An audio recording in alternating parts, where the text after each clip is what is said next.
ಎಲ್ಲಾ ಗೃಹಲಕ್ಷ್ಮಿಯರಿಗೂ ಕೂಡ 4,000 ರೂಪಾಯಿ ಬಾಕಿ ಹಣ ಜಮೆ ಬಗ್ಗೆ ದೊಡ್ಡ ಒಂದು ಸಿಹಿ ಸುದ್ದಿ. ಇನ್ನೊಂದು ಕಡೆಗೆ ಕರ್ನಾಟಕ ಬಂದ್ ಅಂತ ಘೋಷಣೆ ಆಗಿದೆ. ಹೌದು, ಯಾವಾಗ ಕರ್ನಾಟಕ ಬಂದ್ ಅದರ ಬಗ್ಗೆನೂ ಕೂಡ ಅಪ್ಡೇಟ್ ನೋಡೋಣ. ಇನ್ನು ಗೃಹಲಕ್ಷ್ಮಿಯರಿಗೆ ರೇಷನ್ ಕಾರ್ಡ್ ಇದ್ದವರಿಗೆ ದೊಡ್ಡ ಒಂದು ಬ್ರೇಕಿಂಗ್ ನ್ಯೂಸ್ ಕೂಡ ಬಂದಿದೆ.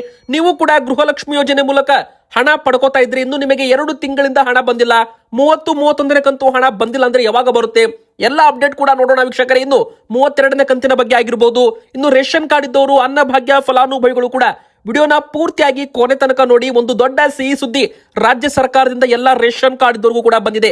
ಅಕ್ಕಿ ಜೊತೆಗೆ ಏನೆಲ್ಲ ಆಹಾರ ವಸ್ತುಗಳು ನಿಮಗೆ ಸಿಗಲಿದ್ದಾವೆ ಅದನ್ನು ಕೂಡ ನೋಡ್ತಾ ಹೋಗೋಣ. ಇನ್ನು ಕರ್ನಾಟಕ ಬಂದ್ ಬೇಡ ಅಂತ ಮುಖ್ಯಮಂತ್ರಿ ಡಿ.ಕೆ. ಶಿವಕುಮಾರ್ ಸರ್ ಅವರು ಈಗಾಗಲೇ ಸಂಘಟನೆಗಳಿಗೆ ಒಂದು ಮನವಿಯನ್ನ ಮಾಡಿರುವಂತದ್ದು. ಒಂದು ವೇಳೆ ಕರ್ನಾಟಕ ಬಂದ್ ಆದ್ರೆ ಯಾವ ದಿನದಂದು ಬಂದ್ ಆಗ್ತಾ ಇದೆ, ಇನ್ನು ಏನೆಲ್ಲ ಇರುತ್ತೆ, ಯಾವ ಸೇವೆಗಳು ಇರೋದಿಲ್ಲ, ಮತ್ತೆ ಸಾರಿಗೆ ಸಂಚಾರ, ಶಾಲೆ, ಕಾಲೇಜ್ ಬಗ್ಗೆನೂ ಕೂಡ ಒಂದು ಅಪ್ಡೇಟ್ ಇದೆ. ಸೊ ವೀಕ್ಷಕರೇ, ಒಂದು ಕರ್ನಾಟಕ ಬಂದ್ ಎದಕ್ಕೆ ಮಾಡ್ತಿದ್ದಾರೆ ಅದರ ಬಗ್ಗೆನೂ ಕೂಡ ನಾವು ನಿಮಗೆ ಪೂರ್ತಿ ಡೀಟೇಲ್ಸ್ ಆಗಿ ಮಾಹಿತಿ ಕೊಡ್ತಾ ಇದ್ದೇವೆ. ಸೊ ಇನ್ನೊಂದು ಕಡೆಗೆ ಹೇಳ್ಬೇಕಂದ್ರೆ ಗ್ಯಾಸ್ ಸಿಲಿಂಡರ್ ಬಳಕೆದಾರರಿಗೆ ಭರ್ಜರಿ ಸಿಹಿ ಸುದ್ದಿ, ಭರ್ಜರಿ ಬೆಲೆ ಇಳಿಕೆ ಆಗಿದೆ. ಹೌದು ವೀಕ್ಷಕರೇ, ಮೊದಲ ದಿನವೇ ಆಗಸ್ಟ್ ತಿಂಗಳ ಮೊದಲ ದಿನವೇ ಭರ್ಜರಿ ಬೆಲೆಯಲ್ಲಿ ಇಳಿಕೆಯನ್ನ ಮಾಡಿದ್ದಾರೆ. ಹಾಗಾದ್ರೆ ಎಷ್ಟು ಬೆಲೆ ಇಳಿಕೆ ಆಗಿದೆ? ಮನೆಗೆ ಬಳಸೋ ಗ್ಯಾಸ್ ಸಿಲಿಂಡರ್ ಬೆಲೆ ಆಗಿರ್ಬೋದು ಅಥವಾ ವಾಣಿಜ್ಯ ಗ್ಯಾಸ್ ಸಿಲಿಂಡರ್ ಬೆಲೆ ಎಷ್ಟಾಗಿದೆ ಇವತ್ತು ನಮ್ಮ ಒಂದು ಕರ್ನಾಟಕದಲ್ಲಿ ಗ್ಯಾಸ್ ಸಿಲಿಂಡರ್ ಬಳಕೆ ಮಾಡೋರು ಈ ಬೆಲೆಯನ್ನ ತಿಳಿದುಕೊಳ್ಳಿ. ಇನ್ನೊಂದು ಕಡೆಗೆ ಖಾಲಿ ಸೈಟು, ನಿವೇಶನ ಅಥವಾ ಆಸ್ತಿ ನೀವೇನಾದ್ರೂ ಹೊಂದಿದ್ರೆ, ಅಂದ್ರೆ ಖಾಲಿ ಜಾಗ ನೀವೇನಾದ್ರೂ ಹೊಂದಿದ್ರೆ ನಿವೇಶನಗಳಲ್ಲಿ ಮಾಲೀಕರು 5 ವರ್ಷದೊಳಗೆ ಮನೆ ಕಟ್ಟಬೇಕು, ಇಲ್ಲ ಅಂದ್ರೆ ಡಬಲ್ ಟ್ಯಾಕ್ಸ್ ಹಾಕೋದಾಗಿ ಅಥವಾ ನಿವೇಶನ ವಾಪಸ್ ಸರ್ಕಾರಕ್ಕೆ ಕೊಡುವಂತೆ ಸಿಎಂ ಡಿ.ಕೆ. ಶಿವಕುಮಾರ್ ಸರ್ ಅವರು ಎಚ್ಚರಿಕೊಟ್ಟಿದ್ದಾರೆ. ಈಗಾಗಲೇ ಖಾಲಿ ಜಾಗದಲ್ಲಿ ಕಸವನ್ನ ಹಾಕ್ತಾ ಇರೋದು ಕೂಡ ಇದಕ್ಕೆ ದೊಡ್ಡ ಒಂದು ಎಚ್ಚರಿಕೆಯನ್ನ ಕೊಟ್ಟಿರುವಂತದ್ದು. ಇನ್ನು ಮುಂದೆ ಎಲ್ಲಾ ಶಾಲೆ ಮತ್ತು ಕಾಲೇಜುಗಳ 50 ಮೀಟರ್ ಸುತ್ತಳತೆಯಲ್ಲಿ ಯಾವುದೇ ಕಾರಣಕ್ಕೂ ಜಂಕ್ ಫುಡ್ ಮಾರಾಟ ಮಾಡುವಂತಿಲ್ಲ. ಹೌದು ವೀಕ್ಷಕರೇ, ಹೈ ಫ್ಯಾಟ್, ಹೈ ಶುಗರ್ ಮತ್ತು ಹೈ ಜಂಕ್ ಫುಡ್ ಇರುವ ಒಂದು ಲಿಸ್ಟ್ ಗಳನ್ನ ಬಿಡುಗಡೆ ಮಾಡಲಾಗಿದೆ. ಅಂತ ಒಂದು ಆಹಾರ ವಸ್ತುಗಳನ್ನ ಮಾರಾಟ ಮಾಡುವಂತಿಲ್ಲ ಅಂತಾನೂ ಕೂಡ ಹೇಳಲಾಗಿದೆ. ಎಲ್ಲ ಒಂದು ಮಾಹಿತಿ ನೋಡೋಕ್ಕಿಂತ ಮುಂಚೆ ನೀವು ಗೃಹಲಕ್ಷ್ಮಿ ಫಲಾನುಭವಿಗಳಾಗಿದ್ರೆ, ರೇಷನ್ ಕಾರ್ಡ್ ಹೊಂದಿದ್ರೆ ಬೇಗನೆ ಈ ವಿಡಿಯೋಗೆ ಒಂದು ಲೈಕ್ ಮಾಡೋದ್ರ ಮೂಲಕ ವಿಡಿಯೋಗೆ ಸಪೋರ್ಟ್ ಮಾಡಿ. ಹಾಗೂ ಪ್ರತಿಯೊಬ್ಬರು ಕೂಡ ಕಮೆಂಟ್ ಬಾಕ್ಸ್ ಅಲ್ಲಿ ನಾವು ಕೇಳೋ ಪ್ರಶ್ನೆಗೆ ಉತ್ತರವನ್ನ ಕೊಡಿ. ನಿಮಗೆ ಗೃಹಲಕ್ಷ್ಮಿ ಯೋಜನೆಯ 31ನೇ ಕಂತು ಹಣ ಜಮೆ ಆಗಿದೆ. ಯಾಕಂದ್ರೆ ತುಂಬಾ ಜನ ಹಣ ಬಂದಿಲ್ಲ ಅಂತ ಹೇಳ್ತಿದ್ದಾರೆ. ಆದ್ರೆ ಸರ್ಕಾರದಿಂದ 31ನೇ ಕಂತಿನವರೆಗೂ ಹಣ ರಿಲೀಸ್ ಆಗಿದೆ. ಅರ್ಹ ಫಲಾನುಭವಿಗಳ ಅಕೌಂಟ್ಗೆ ಈಗಾಗಲೇ 31ನೇ ಕಂತು ಹಣ ಕೂಡ ಜಮೆ ಆಗಿದೆ ವೀಕ್ಷಕರೇ. ಹೌದು, ಪ್ರತಿಯೊಂದು ಗೃಹಲಕ್ಷ್ಮಿಯರಿಗೂ ಕೂಡ 31ನೇ ಕಂತಿನವರೆಗೂ ಹಣ ಬಂದಿರಬೇಕು ಅಂತಾನೂ ಕೂಡ ಇಲ್ಲಿ ಹೇಳಲಾಗ್ತಾ ಇದೆ. ಯಾಕಂದ್ರೆ ಈಗಾಗಲೇ ಸರ್ಕಾರದಿಂದ ಅಧಿಕೃತವಾಗಿ ಒಂದು ಮಾಹಿತಿ ಬಂದಿರುವಂತದ್ದು. ಸೊ ಇಲ್ಲಿ ಸೆಕೆಂಡ್ ಆಗಿ ಹೇಳ್ಬೇಕಂದ್ರೆ ಇಲ್ಲಿ ಗೃಹಲಕ್ಷ್ಮಿಯರಿಗೆ ಯಾರಿಗೆ ಹಣ ಬರೋದಿಲ್ಲ ನೋಡಿ, ಮೊನ್ನೆ ತಾನೇ 3,89,000 ಅನರ್ಹ ಗೃಹಲಕ್ಷ್ಮಿಯರ ಹೆಸರುಗಳನ್ನ ತೆಗೆದು ಹಾಕಲಾಗಿದೆ. ಸೊ ಅಂತವರಿಗೆ ಹಣ ಇನ್ ಮುಂದೆ ಬರೋದಿಲ್ಲ ಅಂತಾನೆ ಹೇಳ್ಬೋದು. ಆದ್ರೆ 30ನೇ ಕಂತಿನವರೆಗೂ ಗೃಹಲಕ್ಷ್ಮಿಯರಿಗೆ ಹಣ ಜಮೆ ಆಗಿದೆ. ಸೊ ವೀಕ್ಷಕರೇ, ಇಲ್ಲಿ ನಿಮ್ಮ ಅಕೌಂಟ್ಗೆ 30ನೇ ಕಂತು 31ನೇ ಕಂತು ಜಮೆ ಆಗಿದ್ದಿಲ್ಲ ಅಂತ ನಮಗೆ ಕಮೆಂಟ್ ಅಲ್ಲಿ ತಿಳಿಸಿ. ಇನ್ನು 32ನೇ ಕಂತಿನ ಹಣದ ಬಗ್ಗೆ ಹೇಳೋದಾದ್ರೆ ಆಗಸ್ಟ್ ತಿಂಗಳಲ್ಲಿ ಮತ್ತೊಂದು ಕಂತಿನ ಹಣ ಬಿಡುಗಡೆ ಆಗುವ ಸಾಧ್ಯತೆ ಇರುವಂತದ್ದು. ನೋಡಿ, ಈಗಾಗಲೇ ಜೂನ್ ತಿಂಗಳಲ್ಲಿ ಹಣ ಬಿಡುಗಡೆ ಆಗಿಲ್ಲ. ಇನ್ನು 2 ತಿಂಗಳು ಹಣ ಗೃಹಲಕ್ಷ್ಮಿ ಲೇಟ್ ಆಗಿ ಗೃಹಲಕ್ಷ್ಮಿಯರಿಗೆ ಈ ಬಾರಿ ಜಮೆ ಆಗಿರುವಂತದ್ದು. ಅಂದ್ರೆ 2 ತಿಂಗಳು ಹಣ ಗೃಹಲಕ್ಷ್ಮಿಯರಿಗೆ ಜಮೆ ಆಗಿರಲಿಲ್ಲ. ಸೊ ಜುಲೈ ತಿಂಗಳಲ್ಲಿ ಕೊನೆದ್ರಲ್ಲಿ ಹಣ 31ನೇ ಕಂತು ಜಮೆ ಆಗಿದೆ. ಇನ್ನು ಆಗಸ್ಟ್ ತಿಂಗಳಲ್ಲಿ ಮತ್ತೊಂದು ಕಂತಿನ ಹಣ ಬಿಡುಗಡೆ ಕೂಡ ಆಗಬಹುದು ಅಂತ ಹೇಳಲಾಗ್ತಾ ಇದೆ. ಪ್ರತಿ ತಿಂಗಳು ಕೂಡ 1 ಕಂತು ಹಣ ಬಿಡುಗಡೆ ಆಗಬೇಕು. ಈಗ ಮತ್ತೊಂದು ಗುಡ್ ನ್ಯೂಸ್ ಏನಪ್ಪಾ ಅಂದ್ರೆ ಗೃಹಲಕ್ಷ್ಮಿಯರಿಗೆ ಯಾವಾಗ ಹಣ ಬರುತ್ತೆ ನೋಡಿ, ನಿಮಗೆ ಇನ್ನೂ ಕೂಡ 31ನೇ ಕಂತು ಹಣ ಬಂದಿಲ್ಲ ಅಂದ್ರೆ ಸೊ ವೀಕ್ಷಕರೇ, ನೀವು ನಿಮ್ಮ ಬ್ಯಾಂಕ್ ಅಕೌಂಟ್ಗೆ ಆಧಾರ್ ಸೀಡಿಂಗ್ ಆಗಿದೆಯಲ್ಲ ಅಂತ ಚೆಕ್ ಮಾಡ್ಕೊಳ್ಳಿ. ಇನ್ನು ಎರಡನೇದಾಗಿ ಮುಖ್ಯವಾಗಿ ಮುಂದಿನ ಬರೋ ದಿನಗಳಲ್ಲಿ ಮರು ಅರ್ಜಿ ಪ್ರಕ್ರಿಯೆ ಶುರುವಾಗ್ತಾ ಇದೆ. ಸೊ ಯಾರಿಗೆಲ್ಲ ಹಣ ಬಂದಿಲ್ಲ ನೋಡಿ, ಮರು ಅರ್ಜಿ ಪ್ರಕ್ರಿಯೆ ಆದ ಬಳಿಕ ಹಣ ಬರಬಹುದು. ಯಾಕಂದ್ರೆ ಇಲ್ಲಿ ಅನರ್ಹ ಆಗಿರಬಹುದು ಸಂಶಯಾಸ್ಪದ ಗೃಹಲಕ್ಷ್ಮಿ ಅಕೌಂಟ್ಗಳನ್ನ ಹೋಲ್ಡ್ ಅಲ್ಲಿ ಇಡಬಹುದು ಸರ್ಕಾರ ಅಂತ ಹೇಳಲಾಗ್ತಾ ಇದೆ. ಯಾಕಂದ್ರೆ ತುಂಬಾ ಜನ ನಕಲಿ ದಾಖಲೆ ಕೊಟ್ಟು ಗೃಹಲಕ್ಷ್ಮಿ ಹೆಸರನ್ನ ನೋಂದಾಯಿಸಿಕೊಂಡಿದ್ದಾರೆ. ಒಂದೇ ಮನೆಯಲ್ಲಿ 2-3 ಜನ ಗೃಹಲಕ್ಷ್ಮಿಯರು ಇರ್ತಾರೆ. ಕೆಲವೊಮ್ಮೆ ಟೆಕ್ನಿಕಲ್ ಎರರ್ಸ್ ಇಂದಾಗಿ, ತಾಂತ್ರಿಕ ದೋಷಗಳಿಂದಾಗಿ ಹಣ ಬಂದಿರಲ್ಲ. ಸೊ ಅಂತ ಎಲ್ಲ ಒಂದು ಅಕೌಂಟ್ಗಳಿಗೂ ಕೂಡ ಸರ್ಕಾರ ಮತ್ತೊಮ್ಮೆ ಚೆಕ್ ಮಾಡಿ ಹಣ ಹಾಕಬಹುದು. ಸೊ ನಿಮಗೆ ಹಣ ಬಂದಿಲ್ಲ ಅಂದ್ರೆ ಯಾರು ಕೂಡ ನೀವು ಚಿಂತೆ ಪಡೋದು ಬೇಕಾಗಿಲ್ಲ.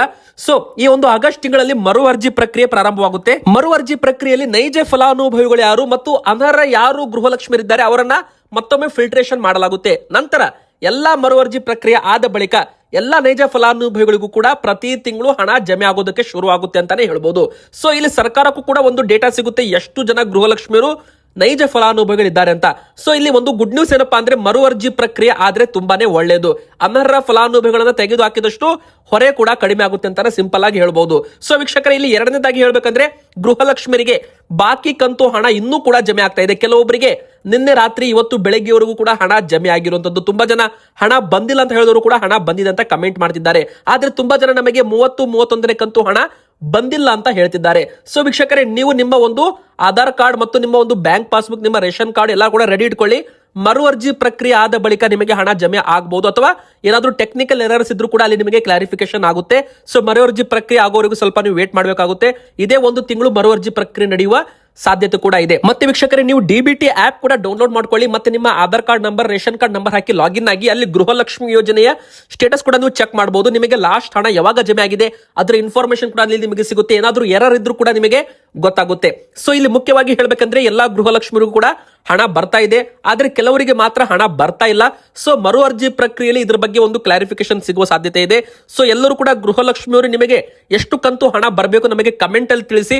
ಮುಂದಿನ ಬರೋ ವಿಡಿಯೋದಲ್ಲಿ 32ನೇ ಕಂತು ಹಣ ಯಾವಾಗ ರಿಲೀಸ್ ಆಗುತ್ತೆ ಮತ್ತು ಯಾವಾಗ ನಿಮ್ಮ ಅಕೌಂಟ್ಗೆ ಜಮೆ ಆಗಬಹುದು, ಇನ್ನು 31ನೇ ಕಂತು ಯಾರಿಗೆಲ್ಲ ಬಂದಿಲ್ಲ ಅವರು ಕೂಡ ಕಮೆಂಟ್ ಅಲ್ಲಿ ತಿಳಿಸಿ. ಮುಂದಿನ ಬರೋ ವಿಡಿಯೋದಲ್ಲಿ ಒಂದು ದೊಡ್ಡ ಅಪ್ಡೇಟ್ ನಿಮಗೆ ನಾವು ಕೊಡಲಿದ್ದೇವೆ. ಇನ್ನು ಎರಡನೇದಾಗಿ ಹೇಳ್ಬೇಕಂದ್ರೆ ಕರ್ನಾಟಕ ಬಂದ್ ಅಂತ ಮತ್ತೊಮ್ಮೆ ಘೋಷಣೆ ಆಗಿದೆ. ಹೌದು ವೀಕ್ಷಕರೇ, ಆಗಸ್ಟ್ 13ನೇ ತಾರೀಕಿಗೆ ಇಡೀ ಕರ್ನಾಟಕ ಅಂದ್ರೆ ಅಖಂಡ ಕರ್ನಾಟಕ ಬಂದ್ಗೆ ಕರೆಯನ್ನ ಕೊಡಲಾಗಿದೆ. ಆದ್ರೆ ಮುಖ್ಯಮಂತ್ರಿ ಡಿ.ಕೆ. ಶಿವಕುಮಾರ್ ಸರ್ ಅವರು ಸದ್ಯಕ್ಕೆ ಯಾವುದೇ ಕಾರಣಕ್ಕೂ ಬಂದ್ ಮಾಡೋದು ಬೇಡ, ರಾಜ್ಯದ ಹಿತ ಕಾಯಲು ಸರ್ಕಾರ ಬದ್ಧವಾಗಿದೆ, ಬಂದ್ ಬೇಡ ಅಂತ ಡಿ.ಕೆ. ಶಿವಕುಮಾರ್ ಸರ್ ಅವರು ಜನರಿಗೆ ಒಂದು ಮನವಿಯನ್ನ ಮಾಡಿರುವಂತದ್ದು. ಕರ್ನಾಟಕ ಬಂದ್ ನಿಂದ ಯಾವುದೇ ಪರಿಹಾರ ಸಿಗಲ್ಲ, ಕನ್ನಡ ಪರ ಸಂಘಟನೆಗಳಿಗೆ ಡಿ.ಕೆ. ಶಿವಕುಮಾರ್ ಸರ್ ಅವರು ಒಂದು ಮನವಿಯನ್ನ ಮಾಡಿದ್ದಾರೆ. ಆದ್ರೆ ಇಲ್ಲಿ ಪ್ರಶ್ನೆ ಬರೋದು, ಕರ್ನಾಟಕ ಬಂದ್ ಏಕೆ ಮಾಡ್ತಿದ್ದಾರೆ?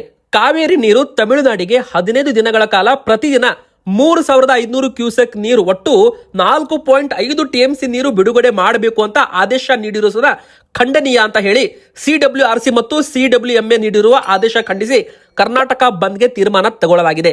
ಸೊ ಆಗಸ್ಟ್ 13ರಂದು ಬೆಳಗ್ಗೆ 6ರಿಂದ ಸಂಜೆ 6 ಗಂಟೆವರೆಗೂ ಅಖಂಡ ಕರ್ನಾಟಕ ಬಂದ್ ನಡೆಯಲಿದೆ ಅಂತ ಒಂದು ಹೇಳಿಕೆಯನ್ನ ಕೊಡಲಾಗಿದೆ. ಈ ಒಂದು ಬಂದ್ಗೆ ಯಾರು ಬೆಂಬಲ ಕೊಟ್ಟಿದ್ದಾರೆ? ರೈತರು, ಕನ್ನಡ ಪರ ಸಂಘಟನೆಗಳಾಗಿರ್ಬೋದು, ಇನ್ನು ಮುಖ್ಯವಾಗಿ ಆಟೋ ಚಾಲಕರ ಸಂಘ ಮತ್ತು ಹೋಟೆಲ್ ಮಾಲೀಕರ ಸಂಘ, ಚಲನಚಿತ್ರ ಮಂಡಳಿ, ಕನ್ನಡ ಪರ ಹೋರಾಟಗಾರರು ಸೇರಿ ವಿವಿಧ ಸಂಘ ಸಂಸ್ಥೆಗಳು ಬಂದ್ಗೆ ಬೆಂಬಲವನ್ನು ನೀಡಲಿವೆ. ಸೊ ಬೆಂಗಳೂರು, ಮೈಸೂರು, ಹುಬ್ಬಳ್ಳಿ, ಮಂಡ್ಯ, ಬೆಳಗಾವಿ, ದಾವಣಗೆರೆ, ತುಮಕೂರು, ಕೋಲಾರ ಎಲ್ಲಾ ಕಡೆಗೂ ಕೂಡ ಬಂದ್ ಬೆಂಬಲಿಸುವಂತೆ ಅಭಿಯಾನ ಕೂಡ ನಡೆಸ್ತೀವಿ ಅಂತ ಹೇಳಿದ್ದಾರೆ. ಇನ್ನು ಬೀದಿ ಬದಿ ವ್ಯಾಪಾರಸ್ಥರು ಕೂಡ ಆಗಿರಬಹುದು ಮತ್ತು ವಿವಿಧ ಸಂಘ ಸಂಸ್ಥೆಗಳು ಕೂಡ ಸೇರಿ ನೂರಾರು ಸಂಘಟನೆಗಳು ಬಂದ್ಗೆ ಬೆಂಬಲ ಕೊಟ್ಟಿರುವುದರಿಂದ ಈ ಬಂದ್ ಯಶಸ್ವಿಯಾಗುವ ಸಾಧ್ಯತೆ ಕೂಡ ಇರುವಂತದ್ದು. ಆದ್ರೆ ಸಾರ್ವಜನಿಕರಿಗೆ ಅಗತ್ಯವಾದ ಬೇಕಾಗಿರುವ ಆಸ್ಪತ್ರೆಗಳಾಗಿರ್ಬೋದು, ಔಷಧಿ, ಹಾಲು, ತರಕಾರಿ ಇತ್ಯಾದಿ ಮಾರಾಟ ಇರಲಿದೆ.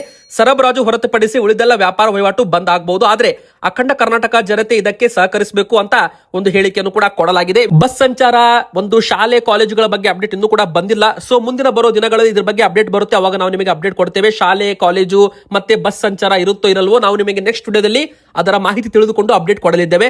ಸೊ ವೀಕ್ಷಕರೇ, ಇಲ್ಲಿ ಮತ್ತೆ ರೇಷನ್ ಕಾರ್ಡ್ ಇದ್ದವರಿಗೆ ಏನು ದೊಡ್ಡ 3 ಗುಡ್ ನ್ಯೂಸ್ ಬಂದಿದೆ ನೋಡಿ. ಅನ್ನ ಸುವಿಧಾ ಯೋಜನಾ ಅಂತ ಒಂದಿದೆ. ಸೊ BPL ಕಾರ್ಡ್ ಇದ್ದವರು, ಅಂತ್ಯೋದಯ ಕಾರ್ಡ್ ಇದ್ದವರು ಕೂಡ 75 ವರ್ಷ ಮೇಲ್ಪಟ್ಟವರು ನಿಮ್ಮ ಮನೆಯಲ್ಲಿ ಹಿರಿಯ ನಾಗರಿಕರಿದ್ರೆ ಅವರು ಮನೆ ಬಾಗಿಲಿಗೆ ಪಡಿತರವನ್ನ ತರಿಸಬಹುದು. ಅಂದ್ರೆ ನಿಮ್ಮ ಮನೆ ಬಾಗಿಲಿಗೆ ಬಂದು ಪಡಿತರವನ್ನ ವಿತರಣೆ ಮಾಡ್ತಾರೆ. ಸೊ ಈ ಒಂದು ಅನ್ನ ಸುವಿಧಾ ಯೋಜನೆ ಯಾರಿಗೂ ಕೂಡ ಗೊತ್ತಿಲ್ಲ. ಸೊ ತುಂಬಾ ಜನ ಇದರಲ್ಲಿ ಹೆಸರು ನೋಂದಾಯಿಸಿಕೊಂಡಿಲ್ಲ. ಸೊ ಸರ್ಕಾರ ಇದರ ಬಗ್ಗೆ ಒಂದು ಅಪ್ಡೇಟ್ ಈಗಾಗಲೇ ಕೊಟ್ಟಿದೆ. 75 ವರ್ಷ ಮೇಲ್ಪಟ್ಟವರು ನ್ಯಾಯಬೆಲೆ ಅಂಗಡಿಗೆ ಹೋಗಿ ಒಮ್ಮೆ ಬಾರಿ ಅನ್ನ ಸುವಿಧಾ ಯೋಜನೆ ಮೂಲಕ ನಿಮ್ಮ ಹೆಸರನ್ನ ನೋಂದಾಯಿಸಿಕೊಳ್ಳಿ. ಸೊ ನಿಮ್ಮ ಮನೆ ಬಾಗಿಲಿಗೆ ಪಡಿತರವನ್ನ ವಿತರಣೆ ಮಾಡಲಾಗುತ್ತಂತೆ. ಇನ್ನು ಎರಡನೇದಾಗಿ ರೇಷನ್ ಕಾರ್ಡ್ ತಿದ್ದುಪಡಿ ಪ್ರಕ್ರಿಯೆ ಕೂಡ ಪ್ರಾರಂಭವಾಗಿದೆ. ಅಂದ್ರೆ ನಿಮಗೆ ಏನಾದ್ರೂ ಹೆಂಡತಿ ಹೆಸರು ಆಡ್ ಮಾಡಿಸೋದಿದ್ರೆ, ಹೊಸದಾಗಿ ಮದುವೆ ಆಗಿರ್ತೀರಾ, ಹೆಂಡತಿ ಹೆಸರು ಆಡ್ ಮಾಡಿಸೋದಿದ್ರೆ, ಅಥವಾ ಮಕ್ಕಳ ಹೆಸರು ಆಡ್ ಮಾಡಿಸೋದಿದ್ರೆ, ಯಾರ್ದಾದ್ರೂ ಹೆಸರು ತೆಗೆದು ಹಾಕೋದಿದ್ರೆ, ಅಥವಾ ಮುಖ್ಯವಾಗಿ ಅಡ್ರೆಸ್ ಚೇಂಜ್ ಮಾಡಿಸೋದಿದ್ರೆ, ಫೋಟೋ ಅಪ್ಡೇಟ್ ಮಾಡಿಸೋದಿದ್ರೆ, KYC ಮಾಡಿಸೋದಿದ್ರೆ ಎಲ್ಲವೂ ಕೂಡ ನೀವೀಗ ಮಾಡಿಸಬಹುದಾಗುತ್ತೆ. ಸೊ ರೇಷನ್ ಕಾರ್ಡ್ ಇದ್ದವರಿಗೆ ತಿದ್ದುಪಡಿ ಪ್ರಕ್ರಿಯೆ ಪ್ರಾರಂಭವಾಗಿದೆ.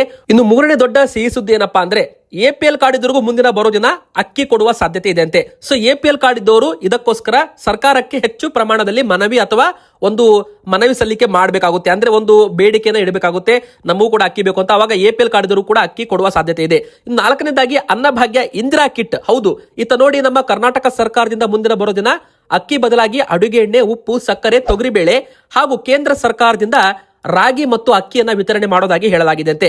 ಸೊ ನಿಮಗೆ 3 kg ರಾಗಿ, 2 kg ಅಕ್ಕಿ ಕೂಡ ಸಿಗುತ್ತೆ. ಇನ್ನೊಂದು ಕಡೆಗೆ ಮುಂದಿನ ದಿನಗಳಲ್ಲಿ ಅಡುಗೆ ಎಣ್ಣೆ, ಉಪ್ಪು, ಸಕ್ಕರೆ, ತೊಗರಿಬೇಳೆ ಈ 4 ಆಹಾರ ಸಾಮಗ್ರಿಗಳು, ಟೋಟಲ್ ಆಗಿ 6 ಆಹಾರ ಸಾಮಗ್ರಿಗಳು ನಿಮಗೆ ಸಿಗಲಿದ್ದಾವೆ. ಇನ್ನು ಗ್ಯಾಸ್ ಸಿಲಿಂಡರ್ ಬಳಕೆದಾರರು ಕೂಡ ಭರ್ಜರಿ ಸಿಹಿ ಸುದ್ದಿ ಅಂತಾನೆ ಹೇಳ್ಬೋದು ನೋಡಿ. ಹೋಟೆಲ್ ರೆಸ್ಟೋರೆಂಟ್ಗಳಲ್ಲಿ ಅಂದ್ರೆ ಉದ್ಯಮಿಗಳಿಗೆ ಬಳಸುವ ಒಂದು ಕಮರ್ಷಿಯಲ್ ಗ್ಯಾಸ್ ಸಿಲಿಂಡರ್ ಬೆಲೆ ಭರ್ಜರಿ ಇಳಿಕೆ ಮಾಡಲಾಗಿದೆ. ಅಂದ್ರೆ 19 ಕೆಜಿಯ ವಾಣಿಜ್ಯ ಬಳಕೆಯ ಗ್ಯಾಸ್ ಸಿಲಿಂಡರ್ ಬೆಲೆಯಲ್ಲಿ ಮತ್ತೆ ಈಗ ಮೊದಲ ದಿನವೇ ಇಳಿಕೆ ಮಾಡಲಾಗಿದೆ. ಸೊ ಇದು ಒಂದು ಬಂಪರ್ ಗುಡ್ ನ್ಯೂಸ್ ಅಂತಾನೆ ಹೇಳ್ಬೋದು. ಒಟ್ಟು 209 ರೂಪಾಯಿಯಷ್ಟು ಬೆಲೆಯಲ್ಲಿ ಸಿಲಿಂಡರ್ ಮೇಲೆ ಇಳಿಕೆ ಮಾಡಲಾಗಿದೆ. ಅಂದ್ರೆ 1ನೇ ತಾರೀಕಿನಂದು ಬೆಲೆಯನ್ನ ಇಳಿಕೆ ಮಾಡಲಾಗಿದ್ದು ಗ್ಯಾಸ್ ಸಿಲಿಂಡರ್ ಬೆಲೆಯಲ್ಲಿ ಈಗ ಭಾರಿ ಒಂದು ಇಳಿಕೆ ಆಗಿದೆ ಅಂತ ಹೇಳ್ಬೋದು. ಬೆಂಗಳೂರಲ್ಲೂ ಕೂಡ 200 ರೂಪಾಯಿಯಷ್ಟು ಬೆಲೆಯಲ್ಲಿ ಇಳಿಕೆ ಮಾಡಲಾಗಿದೆ. ಹಾಗಾದ್ರೆ 19 ಕೆಜಿ ಗ್ಯಾಸ್ ಸಿಲಿಂಡರ್ ಬೆಲೆ 3,000 ರೂಪಾಯಿ ಗಡಿ ದಾಟಿತ್ತಲ್ಲ, ಈಗ 2,821 ರೂಪಾಯಿಗೆ ಬಂದಿದೆ. ಆದ್ರೆ ಮನೆಗೆ ಬಳಸುವ 14.2 ಕೆಜಿ ಗ್ಯಾಸ್ ಸಿಲಿಂಡರ್ ಬೆಲೆ 944 ರೂಪಾಯಿ ಇದೆ. ಇದರ ಬೆಲೆ ಏರಿಕೆನೂ ಮಾಡಿಲ್ಲ, ಇಳಿಕೆನೂ ಮಾಡಿಲ್ಲ ಅಂತಾನೂ ಕೂಡ ಹೇಳ್ಬೋದು. ನೋಡಿ, ಲಾಸ್ಟ್ ಟೈಮ್ ಕೂಡ ಕಮರ್ಷಿಯಲ್ ಗ್ಯಾಸ್ ಸಿಲಿಂಡರ್ ಬೆಲೆ ಏರಿಕೆ ಮಾಡಿದ್ರು, ಆದ್ರೆ ಗೃಹ ಬಳಕೆ ಗ್ಯಾಸ್ ಸಿಲಿಂಡರ್ ಬೆಲೆ ಏರಿಕೆ ಮಾಡಿದ್ದಿಲ್ಲ.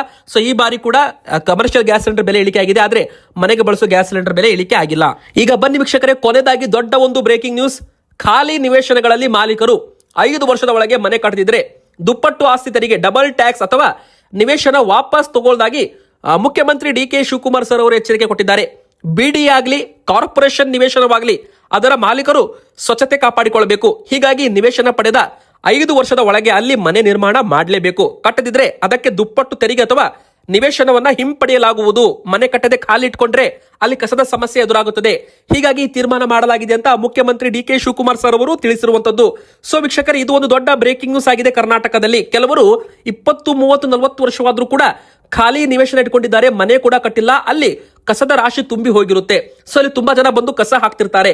ಸೊ ಈ ತರ ಆಗ್ಬಾರ್ದು ಮುಂದಿನ ಬರೋ ದಿನ ಅಂತ ನೀವೇನಾದ್ರೂ ಖಾಲಿ ಒಂದು ನಿವೇಶನ ಹೊಂದಿದ್ರೆ ಅದರಲ್ಲಿ ಚಿಕ್ಕದಾದ್ರೂ ಮನೆ ಕಟ್ಟಬೇಕು. ಅಂದ್ರೆ ಒಂದು ಆಮೇಲೆ ಬೇಕಾದ್ರೆ ನೀವು ದೊಡ್ಡ ಮನೆ ಕಟ್ಟಬೇಕಂತ ಪ್ಲಾನ್ ಇದ್ರೆ ಆಮೇಲೆ ಬೇಕಾದ್ರೆ ಅದನ್ನ ಕೆಡವಿ ಮತ್ತೆ ದೊಡ್ಡ ಮನೆ ಕಟ್ಟಬಹುದು. ತುಂಬಾ ಜನ 20, 30, 40 ವರ್ಷ ಆದ್ರೂ ಕೂಡ ಮನೆ ಕಟ್ಟಿಲ್ಲ. ಅಂತವರು ಅವರು ಕಟ್ಟಿರೋ ಹಣವನ್ನ ಬಡ್ಡಿ ಸಮೇತ ಸರ್ಕಾರ ವಾಪಸ್ ನೀಡಿ ಆ ಒಂದು ನಿವೇಶನ ಹಿಂಪಡೆಯಲಾಗುವುದು ಅಂತ ಒಂದು ಹೇಳಿಕೆಯನ್ನ ಕೊಟ್ಟಿದ್ದಾರೆ. ಸೊ ಇದು ಖಾಲಿ ನಿವೇಶ ಹೊಂದಿದವರಿಗೆ, ಅಂದ್ರೆ ಒಂದು ಜಾಗ ಹೊಂದಿದವರಿಗೆ, ಆಸ್ತಿ ಹೊಂದಿದವರಿಗೆ ದೊಡ್ಡ ಒಂದು ಬ್ರೇಕಿಂಗ್ ನ್ಯೂಸ್ ಮತ್ತು ಒಂದು ಎಚ್ಚರಿಕೆ ಗಂಟೆ ಅಂತಾನೆ ಹೇಳ್ಬೋದು. ಸೊ ನಿಮ್ಮ ಖಾಲಿ ಜಾಗದಲ್ಲಿ ಯಾರಾದ್ರೂ ಕಸ ಹಾಕ್ತಾ ಇದ್ರೆ ಅದು ನಿಮ್ದೇ ಜವಾಬ್ದಾರಿ, ಅದು ನೀವೇ ಕ್ಲೀನ್ ಮಾಡಿಸಬೇಕು ಅಂತಾನು ಕೂಡ ಹೇಳಲಾಗಿದೆ. ಅಂದ್ರೆ ಮಾಲೀಕರು ಅದನ್ನ ಹೊಣೆ ಹೊತ್ತು ಅದನ್ನ ಕ್ಲೀನ್ ಮಾಡಿಸಬೇಕು ಅಂತಾನು ಕೂಡ ಹೇಳಲಾಗಿದೆ. ಸೊ ಇದು ಇಂಪಾರ್ಟೆಂಟ್ ಅಪ್ಡೇಟ್ ಆಗಿದೆ. ವಿಡಿಯೋಗೆ ಬೇಗನೆ ಲೈಕ್ ಮಾಡಿ, ಹಾಗೆ ನಮ್ಮ ಚಾನಲ್ಗೆ ಸಬ್ಸ್ಕ್ರೈಬ್ ಆಗಿ ಮತ್ತೆ ನಿಮ್ಮ ಅನಿಸಿಕೆ ಕಮೆಂಟ್ ಮಾಡಿ.